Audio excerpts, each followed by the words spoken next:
바랍니다. 교회 소식 전해드리겠습니다.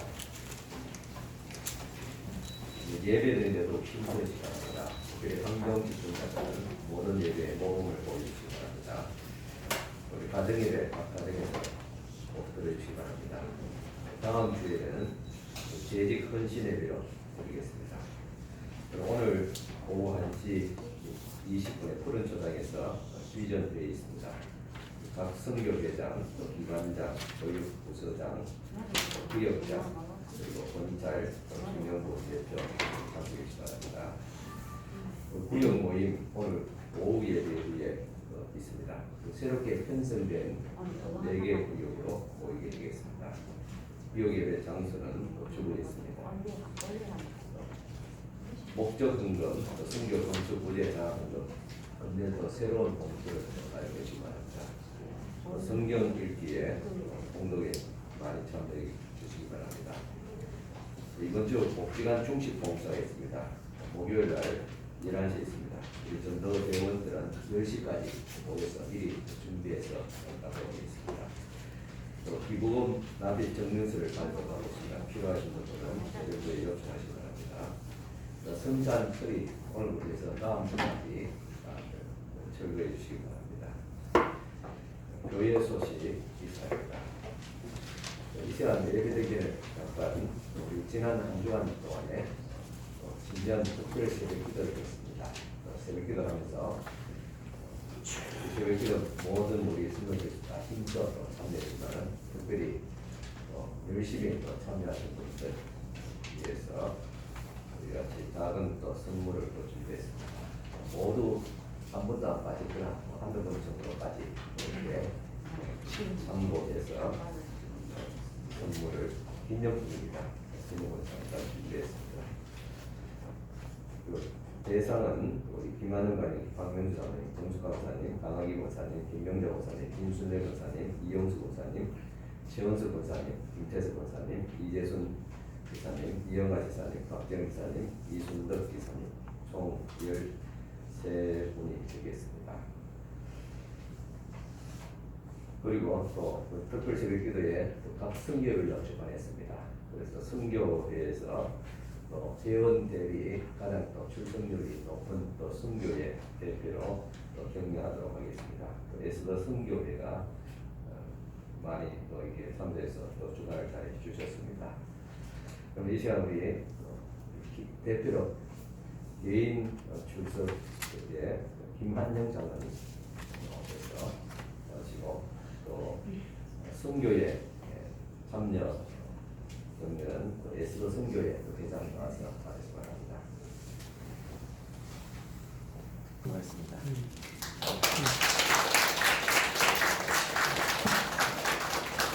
특별 새벽 기도에 3번 합니다. 그래서 또 고난주간 또 한번 하고 또 가을에 합니다. 그래서 많이 힘써 참여하시고 또 기도에 힘쓰시기 바랍니다. 네, 이 시간 우리 김민호 장로님 대표 기도님으로 주일날 예배를 드리겠습니다. 사랑과 은혜가 풍성하신 주님, 영원중에 계신 하나님께 경배를 드립니다. 죄로 인하여 죽을 수밖에 없는 저희를 십자가의 보혈로 구원하여 주시고 지난 한 주간 또 권능으로 모아여 주신 은혜에 감사와 찬양을 드립니다.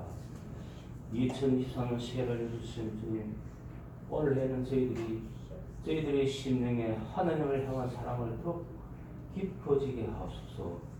메말라가는 저희들의 마음이 주님을 향한 뜨거운 마음으로 변화되게 하여 주옵소서. 주님께서 주신 수많은 은혜와 깊은 사랑을 온전히 기억하게 하시며 사회에 나가 실천하는 저희들이 되게 인도하여 주옵소서. 이 시간 저희가 마음과 뜻과 정성을 다하여 찬양하며 기도로 예배를 드리니 기쁘게 받아 주옵소서. 예배위원들에게 성령으로 충만하게 하시고 목사님의 건강과 말씀 중에 성령으로 권능을 다하사 거룩하고 은혜로운 예배가 되도록 인도하여 주옵소서. 이 모든 말씀 우리 주 예수 그리스도의 이름으로 기도드립니다.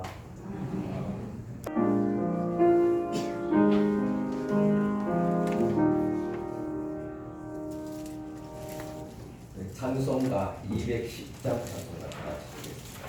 210장 찬송가.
주님 주시는 애 또 사모하는 마음으로 주님 앞에 같이 기도드리겠습니다.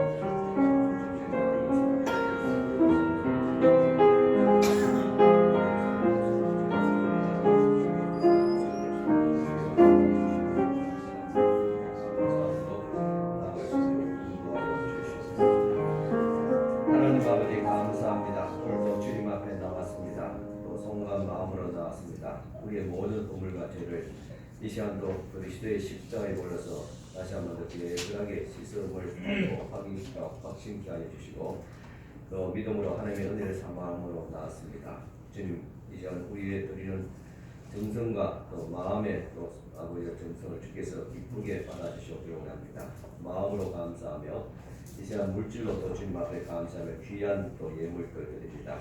먼저 10의 1조 예물 주님 앞에 드립니다. 이 성길도 기억하여 주시고 축복하여 주시옵기를 원합니다. 하나님께서 이 성을 통해서 역사하여 주시고 저들의 기업과 사업과 가정 위에 하나님께서 물질로도 복을 다하여 주시옵기를 원합니다. 제 것을 들었음에 또한 모든 물질에 또 거룩하며 온전케 하시고 손실이 없도록 하여 주시옵소서. 크신 은혜의 사랑에 감사하며 귀한 감사의 드립니다. 하나님 너무 많은 은혜를 주셔서 감사하며 또 오늘 또 주님 앞에 또 하나님 앞에 주어진 또 오늘 또 주님 앞에 또 감사하며 주님 앞에 또 감사하며 또 신방을 또 감사하며 귀한 예물 또 드립니다. 또 예수님품으로 돌아오게 하여 주시옵소서. 또 주님 앞에 기도하며 또 기도드립니다. 또 주님 올 한해 부지런한 삶을 또 풍성한 또 삶을 거두게 하여 주시옵시고 믿음과 사랑이 더욱 신실해지고 하나님께 기쁨이 되는 또 성도가 되어지게 하옵소서. 주님 은혜 또 감사합니다. 또 범사에 하나님께 함께하신 주님의 감사며 범사에도 감사드리오며 또 주님 앞에 감사하며 귀한 또 감사의 예물들 올려드립니다. 올 한해도 지나가면서 믿음으로 감사의 예물 드립니다. 주님께서 이 성도를 축복하여 주시기 원합니다. 믿음대로 기도한 대로 이루어지게 하시고 주님 앞에 영광 돌리고 또 사람들 앞에 존경받는 귀한 주의 아들 딸들이 될 수 있도록 축복하여 주시옵소서. 그들의 약함과 질병을 또한 치료하여 주시고 회복시켜 주시옵소서. 또 강단 봉사 감사의 예물드리며 또 주일에 헌금드리며 그리고 그들의 장학금 증명드립니다. 이 모든 향기로운 예물들을 주님께서 기쁘게 받으시고 헌명하여 주시고 복을 다하시되 믿음의 복을 건강의 복을 물질의 복까지 다하여 주시옵소서. 예수님 이름으로 축복하며 기도드립니다. 아멘. 이 시간 우리 시원 찬양에 모셔서 찬양 드리겠습니다.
여러분 새해 두 번째 주일입니다. 또 이 시간 주신 또 하나님의 말씀 제가 봉독해 드리겠습니다. 말씀은 사도행전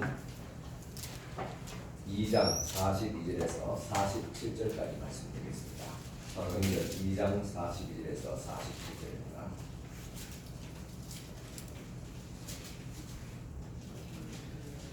그들이 사도의 가르침을 받아 서로 교제하고 떡을 떼며 오로지 기도하기를 힘쓰니라. 사람마다 두려워하는데 사도들로 말미암아 기사와 표적이 많이 나타나니 믿는 사람이 다 함께해서 모든 물건을 서로 공유하고 또 재산과 소유를 팔아 각 사람의 필요를 따라 나눠주며 날마다 마음을 같이하여 성전에 모이기를 힘쓰고 집에서 떡을 떼며 기쁨과 순전한 마음으로 음식을 먹고 하나님을 찬미하며 또 온 백성에게 칭송을 받으니 주께서 구원 받는 사람을 날마다 더하게 하시니라.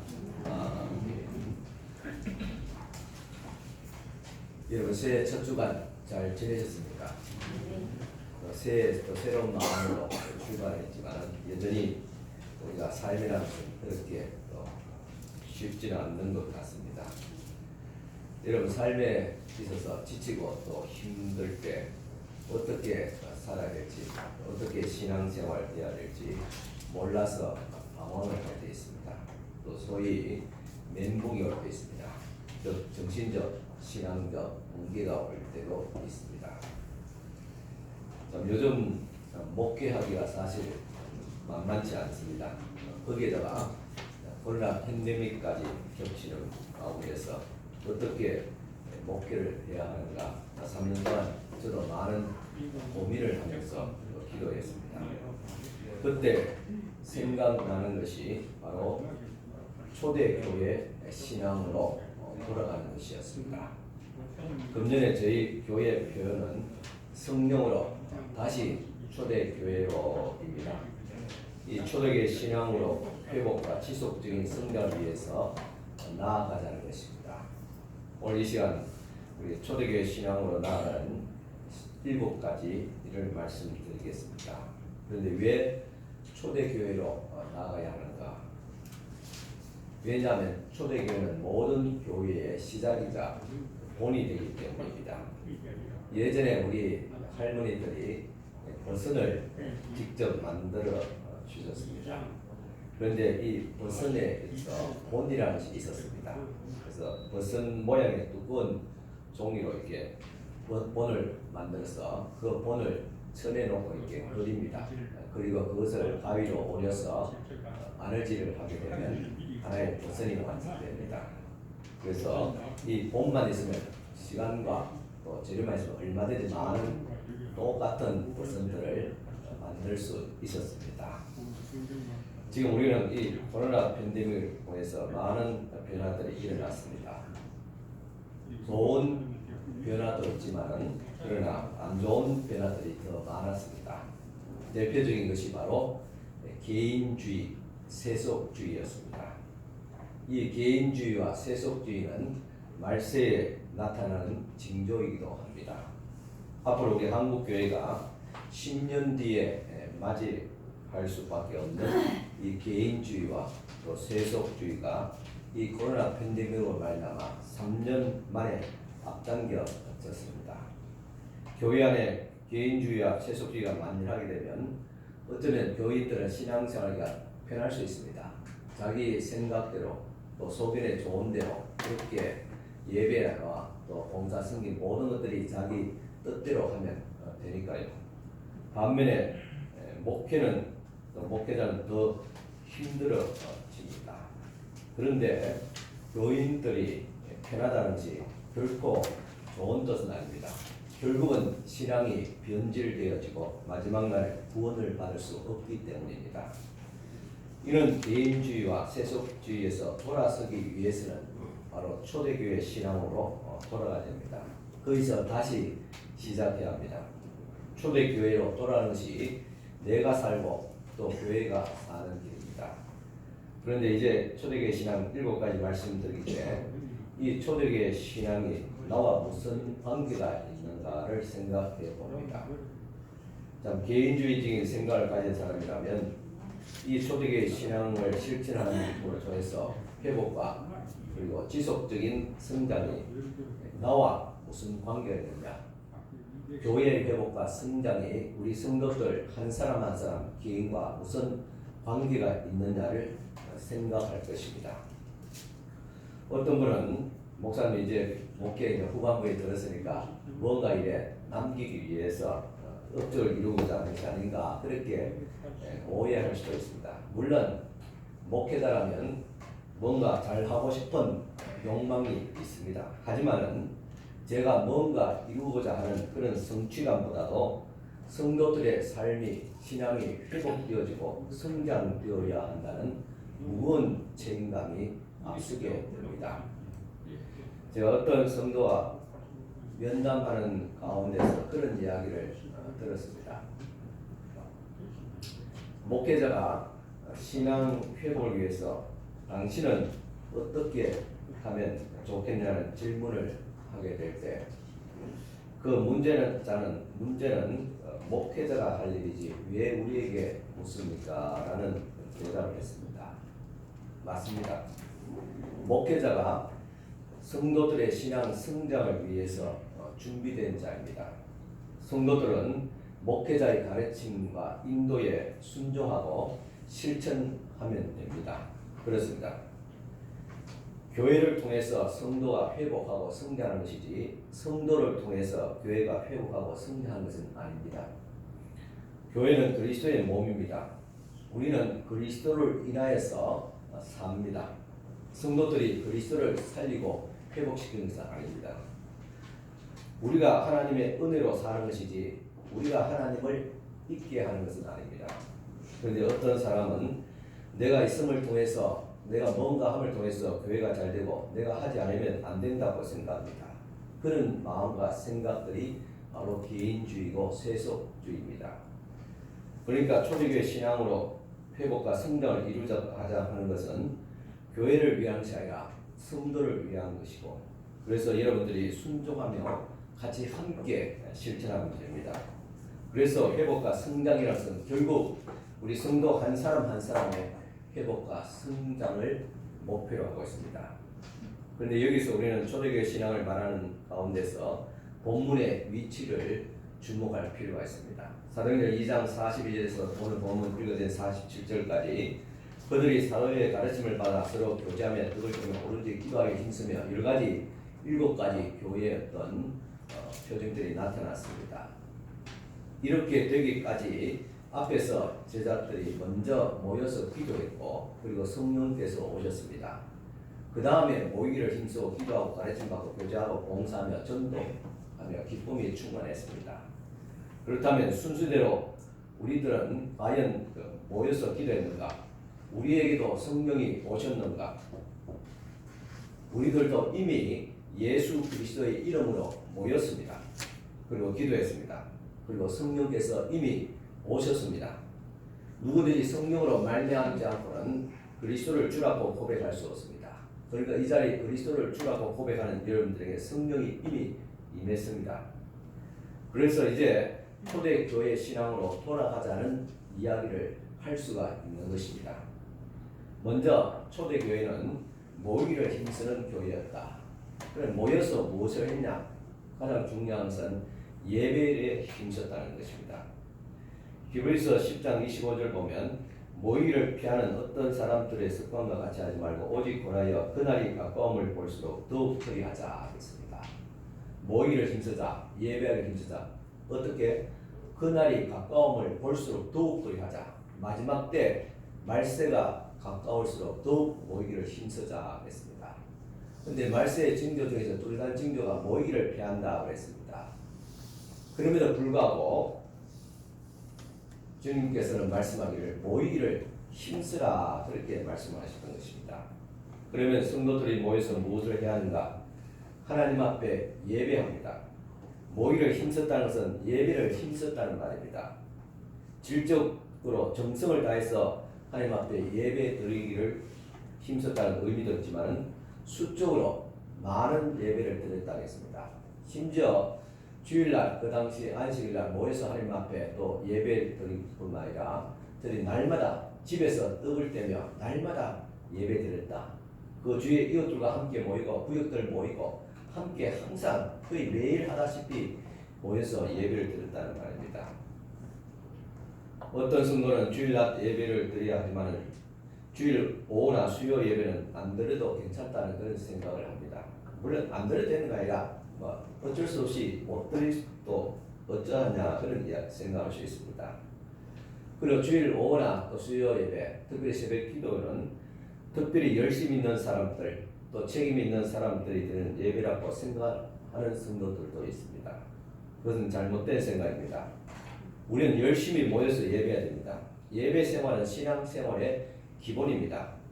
질적인 예배도 드리려면 수적인 예배도 힘써 드려야 됩니다. 우리의 믿음의 척도는 예배 생활입니다.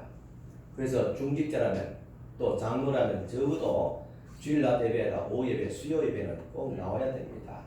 그건 어떤 의무이자 책임이보다는 힘써야 될 부분입니다. 그리고 할 수 있다면 새벽기도 힘쓰는 성도가 되어야 될 줄 압니다. 하나님께서 우리를 하나님의 백성을 부르신 것은 영광을 받으시기 위함이라 그랬습니다. 우리를 통해서 영광을 받으시는 일 중에 가장 귀한 일은 하나님 앞에 예배하는 일입니다. 초대교회는 예배에 집중하는 교회였습니다. 어떤 사람은 비유로 말하기를 교회라는 것은 마치 주유소와 같다 그랬습니다. 여러분 차에 기름이 떨어지면 주유소 가서 얼른 기름을 채워야지 차를 이용할 수 있지 않습니까? 또 생산성을 높일 수 있지요. 마찬가지로 우리 삶이라는 것은 어떤 때는 우리의 기력이, 우리의 지혜와 우리의 어떤 모든 또 에너지가 소진할 때가 있습니다. 그럴 때는 어떻게 됩니까? 영적 주유소가 되는 하나님의 전에 나서 예배함을 통해서 다시 영적 힘을, 에너지를 충전해야 됩니다. 요즘 뭐 전기도 충전하죠. 어떤 방법이든지 기름이든지 전기든지 영적 에너지를 우리가 채워야지 또 한 주한 또한 힘차게 달려가면서 은혜 가운데서 이 세상을 살아갈 수가 있는 것입니다. 그런데 여기서 예배라는 것이 무엇인가를 알아야 됩니다. 예배라는 말에는 히브리어로 아바다라는 것인데 이 아바다라는 말은 엎드려 드린다는 것입니다. 또 예배라는 것은 최상의 가치를 하나님께 드린다는 의미가 있습니다. 그러니까 예배는 보는 것이 아니라 받는 것보다도 드린 것이 우선입니다. 여러분, 교회를 극장이라고 생각하고 예배를 연극이라고 생각할 때 그러면 관중과 배우가 있습니다. 그렇다면 이 예배를 하나의 연극이라고 생각할 때 배우는 누구이고 관중은 누구라고 생각합니까? 이런 많은 사람들이 성도들이 관중이다. 그래서 예배 보러 가자 그런 이야기들 합니다. 오늘 얼마나 예배 잘 되는가, 오늘 찬양대를 얼마나 잘했는가, 잘한 박수 치고, 오늘 목사님 설교 얼마나 재밌게 잘하는가, 저랑 고기 끄트리고 아멘 아멘 하고, 그러고 나면 야 오늘 진짜 예배 잘 드렸다 그렇게 성취감 가지고 소위 말하는 은혜 받았다 하면서 돌아갑니다. 여러분, 예배의 관중이 누굽니까? 배우는 누구입니까? 성도가 관중입니까? 목사는 연출가이고 배우입니까? 그러면 하나님은 무엇입니까? 하나님은 배우입니까? 관중입니까? 아니면 이것도 저것도 아닙니까? 예배자인 성도는 관중이 아니라 배우입니다. 그리고 예배를 받으시는 분은 바로 하나님입니다. 하나님이 관중입니다. 그렇다면 예배자는 어떤 자세로 드려야 됩니까? 관중이 되시는 하나님을 우리가 좀 더 이해하고 관중이 되시는 하나님을 감동시키기 위해서 우리가 주님 앞에 온갖 마음을 다 들여서 연기해야 되지 않겠습니까? 그것을 신령과 진정으로 예배하라고 그렇게 표현하고 있습니다. 그런데 우리는 예배를 드리면서 은혜 받고 감동을 받으려까지 정작 관중이 되시는 우리의 예배를 받으시고 보고 계시는 하나님을 얼마나 기쁘시게 하고 이해하고 그렇게 예를 썼습니까? 우리는 대부분 다 저부터 그렇습니다. 예배에 임하는 자세가 처음부터 잘못되었습니다. 한국교회가 목회자들이 그렇게 만들었습니다. 사람의 제일 되는 목적이 무엇인가 하면 하나님을 영화롭게 하고 영원토록 그를 즐겁게 하는 것입니다. 하나님을 영화롭게 하는 일은 우리가 예배하는 일입니다. 우리 교회의 첫 번째 비전도 하나님께 예배하는 영광스러운 성도가 되게 되는 것에 있습니다. 성령 충만한 초대교회 성도들은 하나님께 예배하는 것을 잊어버리지 않았습니다. 날마다 성전에 모여서 힘썼습니다. 성령께서 하나님의 백성들이 모여서 예배할 때 역사가 일어났습니다. 예배는 하나님을 사랑하는 사람들이 모여서 하나님을 높이고 경배하는 것이기에 성령은 당연히 그 교회 공동체 속에 역사하고 충만했습니다. 그래서 초대교회 성도들은 끊임없이 모여서 하나님 앞에 예배했습니다. 오늘 우리의 예배가 살아나고 성령께서 역사하시며 기적과 표적이 나타나는 예배가 되게 하기 위해서는 다시 관중이 누군지 배우가 누군지 분명히 자기의 위치를 바로 써야 됩니다. 하나님을 기쁘시게 하고 하나님을 알아가고 그분께 어떻게 하면 영광을 돌리지, 어떻게 하면 하나님을 기쁘시게 할지, 하나님이 어떤 분인가 이해하도록 힘쓰고 그래서 주님 앞에 나가야 됩니다. 설교는 하나님의 말씀을 여러분들에게 선포하는 것이고 하나님이 어떤 분인가를 여러분이 이해를 돕는 말씀입니다. 설교를 통해서 은혜 받았다. 그것을 우리가 생각해 봐야 됩니다. 감동을 받았다. 설교는 은혜 받고 감동받는 것 이전에 내가 하나님의 음성을 들었다. 하나님의 말씀을 들었다. 주님의 말씀을 들을 때 내가 어떻게 해야 되지? 그 말씀에 내가 어떻게 반응을 하고 어떻게 연기해야 될지를 생각해야 됩니다. 이처럼 예배가 살아있는 교회, 여기서는 하나님 앞에 온전히 우리가 드릴 수 있는 그런 예배가 되어야 될 줄 믿습니다. 또 초대교회는 기도에 전념하는 교회였습니다. 초대교회는 기도에 힘썼습니다. 초대교회 중에서는 기도하는 중에 세워졌습니다. 12명의 예수님의 제자들과 120명의 성도들이 마을 다락방에 모여서 기도했습니다. 약속하신 성령을 받기 위해서 힘써 기도하다가 세워진 교회였습니다. 예수님의 제자들은 예수님이 중요한 일이 있을 때마다 기도하는 것을 배웠습니다. 예수님의 사역 중에 가장 주목할 사역은 바로 기도의 사역이었습니다. 거의 예수께서 일하기 전에 사역하기 전에 기도 아니면 행하지 않았습니다. 사역을 하기 전에 기도하셨고 사역을 하고 난 뒤에 또 내려와서 또 마치고 난 뒤에 또 기도했습니다. 예수님의 기도하는 모습 중에서 가장 인상적인 기도는 공생애를 시작하기 전에 광야에서 40일 동안 금식 기도하셨습니다. 오늘 우리 교회도 금년에 40일까지 해달라고 30일 금식 기도회를 우리가 하려고 합니다. 그래서 30일 동안 다 세끼 다 굶어야 말은 아닙니다. 하루 한 끼 금식 기도. 그것도 한 번에 한 달 동안 하는 게 아니라 세 차례 나눠서 11일, 11일, 11일 그렇게 30일, 30주년 의미가 있지요. 그래서 하루에 한 끼씩 그렇게 금식 기도하고자 합니다. 예수께서 공생애를 시작하기 전에 기도하시고 난 후에 사탄과 싸워서 승리한 것을 우리는 잘 알고 있습니다. 그리고 예수님은 새벽에 한적한 곳에서 기도하시고 밤새도록 기도했습니다. 뿐만 아니라 새벽에는 산중턱에서 기도하시다가 광포를 만난 제자들을 보시고 물 위로 걸어오셔서 그 문제를 해결하는 것을 알고 있습니다. 또한 예수님은 12제자를 선택하실 때도 기도했습니다. 예수님은 오병이의 기적을 일으킬 때도 마찬가지로 보리떡 5개와 물고기 2마리를 손에 들고 하늘을 우러러 하나님 앞에 기도한 후에 배불리 먹이셨습니다. 예수님의 사역은 기도로 시작하셨고 기도로 마무리했습니다. 예수님의 제자들은 말 못하고 또 듣지 못하는 귀신을 쫓아내지 못할 때 예수께서 쫓아내신 후에 기도 외에는 이런 능력이 나타날 수 없다고 말씀하시면서 항상 기도에 힘썼습니다. 예수님이 그랬다면 오늘 우리들도 마찬가지로 더 많이 기도해야 되겠죠. 예수님처럼 모든 일을 하기 전에 기도하는 것이 중요합니다. 기도하면 하나님의 뜻이 이루어지고 그 삶 속에 하나님의 능력이 나타나기 때문입니다. 그래서 기적은 하나님 앞에 간절히 기도하는 가운데 나타나게 됩니다. 그리고 예수께서 기도하는 방법까지 가르쳐 주셨습니다. 그리고 십자가를 앞두고 게세마네 동산에서 기도하실 때 통곡하시면서 기도하셨다고 말씀하셨습니다. 복음서에 보면 예수님이 땀이 핏방울 되도록 간절히 기도했다고 말씀하고 있습니다. 우리들도 예수님처럼 중요한 일을 결정하기 전에 또 고난 당한 자가 있다면 주님 앞에 간절히 기도해야 될 줄 압니다.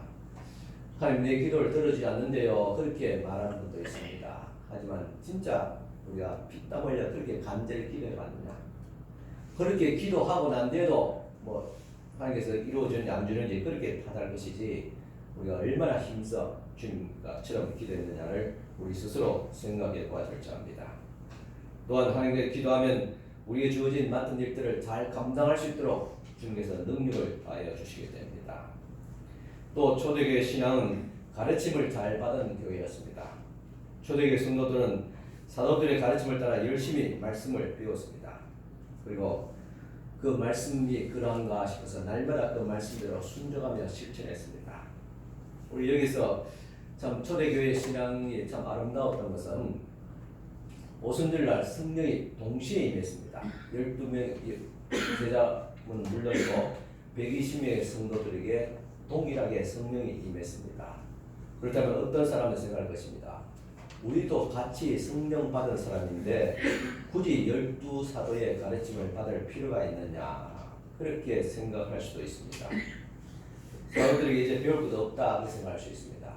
이 120명의 말해서 속제자들 중에서 12명의 제자보다 더 똑똑하고 사회적 지위가 높은 사람들도 많습니다. 어떻게 생각하면 예수님의 제자들 가운데서는 몇몇 사람 외에는 다 평범한 사람이 아니 무식한 사람들, 늘 보기만 잡던 사람이고 그런 사람들이었습니다.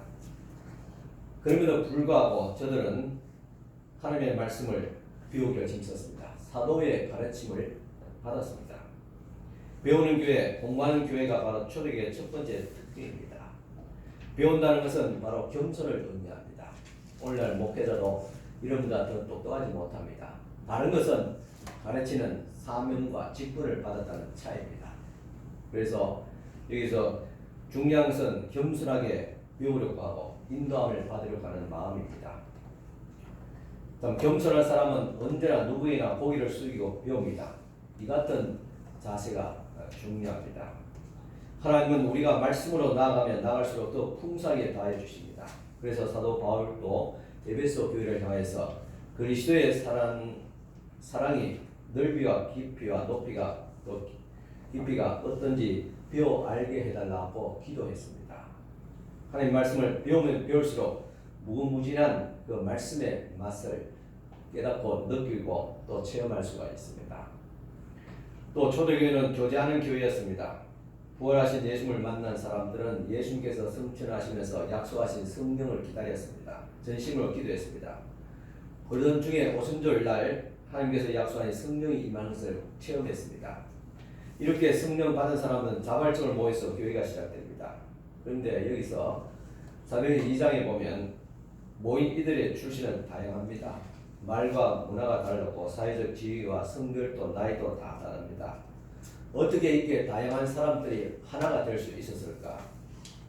이렇게 다양한 사람들이 하나가 될 수 있었던 것은 그 속에 한 정신이 있었기 때문입니다. 한 마음이 있었기 때문입니다.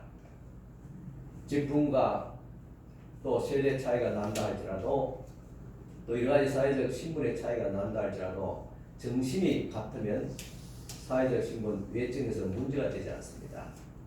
그 정신을 통제했던 것이 무엇인가? 바로 성령이었습니다. 성령께서 저들 마음에 동일하게 임하니까 저들의 정신과 마음이 하나가 되었습니다. 모든 외적인 다양성을 극복했습니다. 그렇게 교회가 시작되었습니다.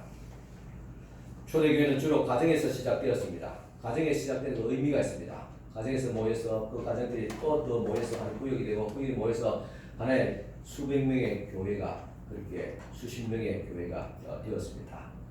아무리 많은 교회에 수적을 많이 모인다 할지라도 그 출발이 가정이었다는 것. 이 말은 교회의 가장 기본은 가정적인 정신과 가정적인 분위기라는 사실이고 가정적인 관계라는 사실입니다.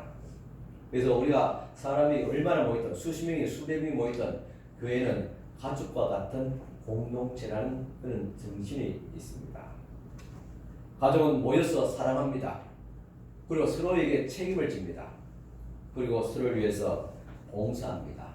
그렇게 될 때 건강한 가정이 이루어집니다. 또 가정은 항상 음식을 먹습니다. 아침, 점심, 저녁은 꼭 중간에 또 간식도 먹습니다. 이처럼 교회는 초대교회는 이런 가정의 정신과 분위기를 가지고 항상 모이를 힘쓰고 서로가 책임지고 서로가 섬기며 서로 사랑하고 이해하고 기도하며 같이 음식을 나누었습니다. 사도행전 2장 42절 보면 서로 교제하고 떡을 떼며 깼습니다. 교제가 이루어지기 위해서는 중요한 요소 가운데서 함께 떡을 먹고 음식을 먹는 것입니다.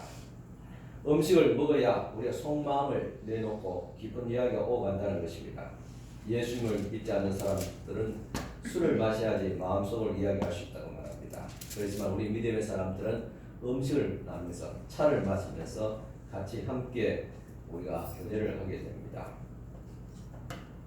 이 교제의 식탁, 사랑의 식탁은 가정에서 나온다고 말씀드렸습니다. 교회는 이런 가정과 같은 식탁 교제를 통해서 공동체를 경험하게 됩니다. 또한 초대교회는 칭찬받는 교회였습니다. 초대교회는 강한 운명 공동체였습니다. 이 말은 서로가 삶을 책임진다는 말입니다. 그들은 재산을 다 내어놓고 서로의 필요를 따라 분배했습니다. 보통 사람들에게는 기본적인 욕심이라는 게 있습니다. 그런데 이 욕심이 우리 내면에서 가장 큰 적이 됩니다. 공동체를 무너뜨리는 가장 큰 요소가 됩니다. 오늘 우리 대한민국에서 보면 부동산 문제로 젊은이나 노인이나 할 것이 오늘 소위 말해서 영혼까지 끌어모은다는 의미입니다. 이렇게 했으라도 부동산을 주식을 투자합니다. 그런데 그런 사람들을 우리가 타다하면서도 우리들에게도 부인할 수 없는 그런 욕심들이 있습니다. 그런데 성령께서 임하시자 그 욕심이 사라지게 됩니다. 성령을 받으면 삶의 주인이 달라지게 됩니다. 우리 마음의 심령의 눈을 밝히사 내 속에 주인의 자리에 누가 앉아야 되는지를 성령께서 우리에게 밝혀줍니다. 내가 내 마음의 주인에 앉아있다는 것을 부끄럽고 아니 그 가운데 설 수 없음을 자신이 깨닫게 됩니다. 그래서 내 마음의 주인에서 내려오게 됩니다. 소위 말해서 자존심을 다 내려놓습니다. 그 안에 내 마음의 주인 되시는 나의 왕 되신 예수님을 주님으로 모시게 합니다. 주님께서 내 마음의 주인이 되면 내 모든 삶의 주인이 주님이 됩니다. 내가 가진 것, 재능들, 또 내 모든 삶조차 나의 주인 되신 주님 앞에 드리게 됩니다. 그렇게 되어질 때 초대교회의 역사가 일어났습니다. 성령께서 임하심을 통해서 주인 되신 주님의 뜻대로 내 것, 너 것 그렇게 구분하지 않고 다 하나님의 것임을 깨달았습니다. 그래서 나의 시간, 재능, 재산, 학위, 건강, 사업, 나의 미래가 다 하나님의 것을 알고 다 내놓았습니다. 그리고 필요에 따라서 다 나누어 주었다고 했습니다. 그것이 가능했던 것은 바로 성령께서 임하셨기 때문입니다. 물건이 있는 사람, 없는 사람에게 또 이 사람에게 필요한 것, 저 사람에게 필요한 것, 이 사람이 나누어 주었다고 했습니다. 이러한 초대교회 사람들은 성령 받음을 통해서 마음의 욕심이, 이기심이 없어지게 되었습니다. 초대교회 성령 충만한 사람들은 영원한 생명을 우리가 바라보고 있기 때문에 세상 물질에 집착하지 않았던 것입니다. 우리는 지금 먹을 것, 입을 것으로 만족합니다. 그러나 언젠가는 다 어차피 떠날 것을 우리가 알고 있습니다. 그리고 성령 충만 초대교회는 전에 보이지 않았던 가난한 사람들이 보이기 시작했습니다. 내 소유와 도움을 필요한 사람들이 많다는 것을 알게 됩니다. 또한 성령 충만한 초대교회들은 서로에게 책임을 지게 됩니다. 왜냐? 그리스도 안에서 우리는 한 식구이 있다는 사실을 알기 때문입니다. 아니 그리스도 안에서 한 지체 몸이라는 것을 알았습니다. 내 몸이 아프고 힘들다고 다른 지체를 모른 척하지 않았습니다. 다른 지체에게 끊임없이 관심을 받고 살펴주게 됩니다. 아픈 지체가 있으면 함께 아파하고 밤잠을 못 자기도 하며 고통을 함께 나누었습니다. 이것이 그리스도의 몸된 공동체의 모습입니다. 이런 모습들이 오늘 우리들의 교회도 있습니다. 오늘 우리 교회가 이 시대 교회가 우리 한국 교회 과연 초대교회의 모습이 나눔에 있는 모습들이 성령의 역사가 일어나고 있느냐? 일어나고 있습니다.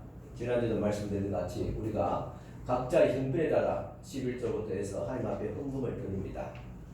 각자의 형편에 따라서 다 하나님 앞에 드리지만은 그러나 그 받는 사람들은 모든 사람들에게 돌아갑니다. 그리고 특별히 부족한 사람에게 더 채워지게 됩니다. 교회를 통해서 여러분들 삶을 지원하고 삶을 도와주고 마음을 위로하고 이 모든 것들을 이게 쏟아붓게 됩니다. 약한 사람, 없는 사람, 힘든 사람에게 더 많이 돌아가고 채워지게 됩니다. 오늘 역시 초대의 역사가 오늘 교회를 통해서 나타나고 있다는 사실입니다. 또 초대교회는 전도가 되는 교회였습니다. 사도행전 2장 40절 보면 또 여러 말로 확정하며 권하여 이르되 너희가 이 패역한 세대에서 구원을 받으라 하니 했습니다. 여기서 복음을 믿으라. 이 마지막 이 시대에 패역한 이 시대, 세속주의고 개인주의가 만연한 이 시대에서 구원을 받으라 그렇게 외쳤습니다. 이 말은 전도했다는 말입니다. 예수님의 제자들은 예수님이 인간의 모든 죄를 담당하시고 십자가에서 돌아가신 것을 직접 보았습니다. 그리고 그 예수님의 말씀을 들었습니다. 그리고 이 땅에 오신 예수님이 죄로 인해서 죽어가는 사람들을 구원하러 오셨다는 말씀도 들었습니다. 제자들은 예수님의 기적의 현장도 보았습니다. 예수님이 죽음의 권세를 이기시고 부활하신 것도 보았습니다. 예수께서 감난산에서 하늘로 승천하신 것도 보았습니다. 초대교회 제자들과 성도들은 이런 역사를 두 눈으로 본 사람들이었습니다. 때문에 확실한 증거를 가지고 구원을 받으라 그렇게 외칠 수가 있었던 것입니다. 이 분명한 복음을 들은 사람들이 어찌할꼬라고 말하면서 주님께 회개하고 예수님을 믿게 되었습니다. 원래 이런 역사가 나오고 있습니까? 우리 과연 예수님을 보고 확신 가운데서 복음을 전가하고 있습니까? 우리 눈으로 주님을 보았습니까? 여러분, 눈으로 본 것보다도 주님께서 말씀했습니다. 내가 너희에게 말을 한다, 복음을 전한다. 그리고 보고 믿는 자들도 복이 있지만 후대에 나를 보지 않고 믿는 자들은 더 복이 있다. 그렇게 말씀했습니다. 우리들에게 분명한 증거가 있습니다. 하나님의 말씀이 있고 역사적인 사실이 있습니다. 그리스도께서 오시고 행하신 모든 사건들을 우리는 알고 믿고 있습니다. 그리고 이 하나님의 말씀을 통해서 우리는 확신하고 있습니다. 그렇기 때문에 우리가 믿었던 하나님, 우리가 말씀을 통해서 알고 영접했던 예수 그리스도, 그분이 나를 살리고 능히 또한 이 폐역한 세대에서 많은 영혼들을 살릴 것을 믿고 우리는 복음을 전해야 될 줄 압니다. 복음을 전하는 것은 해도 되고 안 해도 되는 것이 아니라 반드시 해야 할 것입니다. 누가복음 14장 23절 보면 방불화에서 내 집을 채우라 그렇게 하나님께서 명령을 했습니다. 해도 되고 안 해도 되는 거잖아. 주님이 그래서 반드시 해야 할 명령으로 우리에게 주신 말씀입니다. 이 강권한다는 말은 오늘 본문에 권한다 그렇게 좀 표현을 하고 있습니다. 그래서 우리 가족들에게도 우리가 이 예수님을 전해야 됩니다. 어떻게 전해야 되느냐? 특별히 우리 가족전도 참 힘듭니다. 또 가까운 친구, 형제전도 참 힘듭니다. 그럼 길거리 가서 아무 관계없는 사람에게 예수 믿으세요 전도지 하나 주는 것, 또 하나님께서 역사에 다니면 그 사람들이 감동해서 주님 앞에 돌아오는 것, 어떻게 하면 그게 더 쉬운 일입니다. 하지만 가족 전도하는 것은 굉장히 힘듭니다. 왜냐? 우리의 속마음과 우리 행동과 말 모든 관계들 다 알기 때문에 그렇습니다. 사실 이 시대의 마지막으로 우리가 해야 될 전도는 어떻게 생각하면 관계성 전도입니다. 그러나 힘들고도 가장 확실한 것이 관계성 전도입니다. 관계 전도죠. 관계 전도를 하기 위해서는 우리 자신이 먼저 변화가 되어야 됩니다. 우리의 말이 변해야 되고 우리의 행동이 변해야 되고 우리의 마음이 바뀌어야 됩니다. 우리 가족에게 내가 예수를 믿어보니까 이런 복을 받게 되었다. 이런 나의 삶에 변화가 있었다. 그렇게 보여줘야 됩니다. 그래야지 믿고 주님을 따르게 됩니다. 우리 친지들에게는 내가 예수님을 믿어보니까 우리 가정에 이런 은혜가 있더라. 그래서 예수님을 꼭 믿어야 된다. 그렇게 권할 수 있는 우리 삶의 증거들이 있어야 됩니다. 참 예수님을 우리가 잘 믿는 부인이 있다면 남편에게 그런 감동을 주고, 예수 잘 믿는 부인이 있다면 남편에게 그렇게 참 인정받는 그런 삶을 또 살아야 됩니다. 어떻게 그렇게 할 수 있습니까? 할 수 있습니다. 우리 주변에도 전도되어 온 분들 보면 참 그래도 내가 부인을 존경하고, 교회는 안 다녔지만 부인의 삶을 모두 존경하고, 또한 나는 예수를 안 믿지만 우리 남편 보니까 참 삶을 보니까 너무 진실하고 정직하고, 그래서 내가 하나님, 남편 믿는 하나님 내가 믿어보기 위해서 주님 앞에 왔다. 그런 분들이 진짜게 있습니다. 예수님께서 하늘로 승천하시면서 제자들에게 마지막 지상 명령을 했습니다. 마태복음 28장 18절에 20절입니다. 예수께서 나와 말씀하여 이르시되 하늘과 땅의 모든 권세를 내게 주셨으니 그러므로 너희는 가서 모든 민족을 제자로 삼아 아버지와 아들과 성령의 이름으로 세례를 베풀고 내가 너희에게 분부한 모든 것을 가르쳐 지키라. 볼지어다 내가 세상 끝날까지 너희와 항상 함께 있으리라 하시니라 하겠습니다. 제자들에게 주셨던 마지막 지상 명령의 말씀은 오늘 우리에게 주신 말씀입니다. 오늘 우리에게도 예수께서 마지막으로 이 말씀을 주셨고 이 말씀을 우리가 순종하고 전해야 됩니다. 하나님이 이 땅에 교회를 세우는 목적이 무엇이냐? 이 말은 우리가 성도가 하나님 앞에 먼저 하나님의 자녀로 부름받은 영혼 구원받은 목적이 이유가 무엇이냐고 말할 때 또 다른 사람의 영혼을 살리기 위해서 그렇습니다. 우리는 자연적인 요즘 뭐 독신도 있지만은 일반적인 그죠? 사람이 만나면 사랑하고 또 자녀를 놓고 또 자녀가 사랑하면 성이 돼서 또 한 가정이고 또 자녀를 놓고 이것이 자연적인 하나님께서 주신 질서이고 우리의 어떤 하나의 어떤 의무이기도 합니다. 마찬가지로 우리가 하나님 앞에 영혼 구원을 받았다면 또 다른 영혼 구원을 위해서 영적인 자녀를 낳는 것이 우리의 책임이자 의미고 사명입니다. 교회는 복음을 전하는 생명력이 있는 교회가 되어야 됩니다. 이제 지금 겨울이 거의 이제 중반 한참 무르고 있고 있습니다. 그리고 이제 곧 봄이 되면 이제 주간 같은 그 나무에도 그 잎이 돋고 또 새싹이 나옵니다. 또 경쟁이라 하듯이 새싹들이 이곳저곳에서 땅에서 솟아오릅니다. 이것은 살아있다는 증거입니다. 마찬가지로 교회는 복음에는 생명력이 있기 때문에 성장하게 됩니다. 복음의 생명력을 가진 교회는 계속 성장하게 됩니다. 우리에게 복음의 능력이 있습니다. 생명이 있습니다. 이 생명을 가지고 또 다른 생명을 탄생하는 교회가 되어줄 줄 믿습니다. 마지막으로 초대교회는 기쁨이 충만한 교회였습니다. 모두가 기쁨이 넘쳤습니다. 이 기쁨은 물질을 많이 소유하고 또 출세했기 때문에 또 건강하기 때문에 받은 것이 아닙니다. 오로지 하나님께 구원받는 그 기쁨이었습니다. 영원한 하나님의 나라에 대한 약속이 있었기 때문에 저들은 기뻐했습니다. 이렇듯 초대교회는 종말론적인 기쁨을 함께 누리는 교회였습니다. 오늘 우리 이 시대에 가져야 될 기쁨이 무엇이냐? 그것은 종말론적인 기쁨이 되어야 됩니다. 물론 이 땅에서 우리 성도들이 잘 되어야 되겠죠. 출세도 하고 건강하고 사업도 잘 되어야 되겠죠.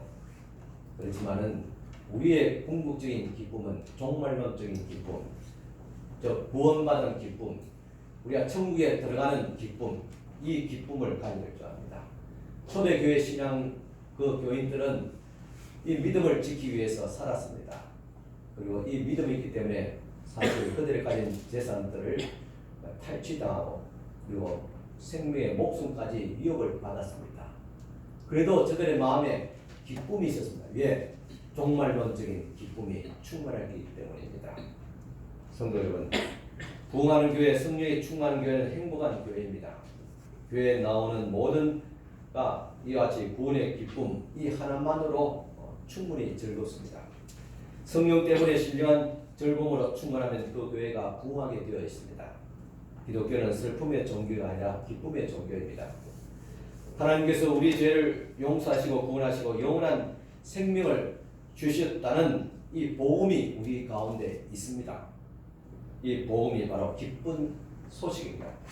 그리스도인의 기쁨을 빼앗아갈 것은 세상에 그 어느 것도 없습니다. 초대교회는 이와 같은 기쁨이 충만했습니다. 우리가 마지막으로 지켜야 될 기쁨이 바로 이 종말론적인 기쁨입니다. 또한 그것을 소망이라고도 말할 수 있습니다. 또 다른 말로 믿음이라고 할 수 있습니다. 오늘 우리 교회도 이런 초대교회 신앙으로 항상 기쁨이 있고 생명력이 있고 칭찬받고 전도가 되어지는 교회, 회복과 성장으로 나아가는 하나님의 교회, 성도들의 삶이 또 신앙이 되기를 간절히 축원합니다. 기도드리겠습니다. 하나님 아버지 감사합니다. 주님께서 오늘 우리에게 생명을 주셨습니다. 영생을 주셨습니다. 천국의 소망을 주셨습니다. 많은 죄가 사함받은 죄사함의 기쁨도 주셨습니다. 이 원초적인 기쁨, 종말론적인 기쁨을 다시 회복할 수 있도록 도와주시옵소서.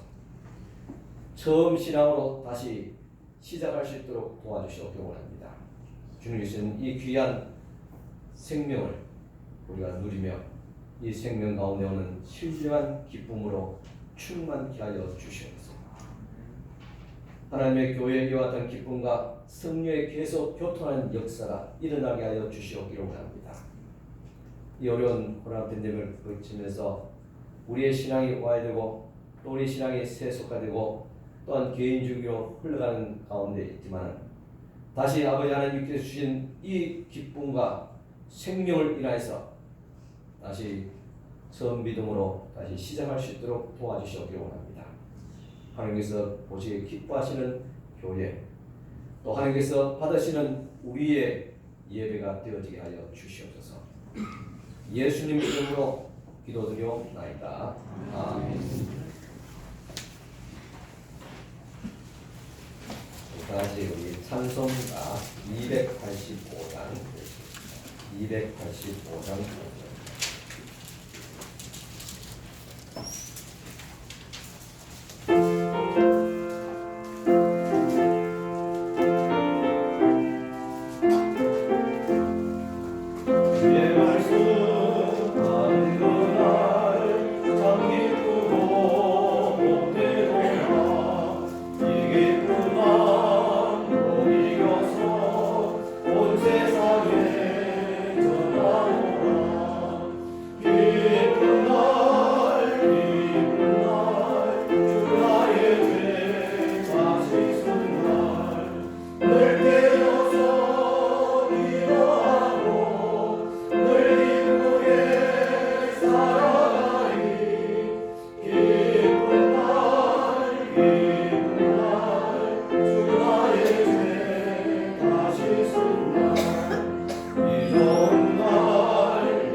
지금은 우리 주님 예수 그리스도의 은혜와 하나님의 크신 사랑과 성령님의 감화의 활동 충만하신 역사가 오늘도 다시 초대교회 신앙으로 지나기를 원하는 사랑하는 모든 우리 성도들 위해 지금도 영원토록 함께 있을지어다.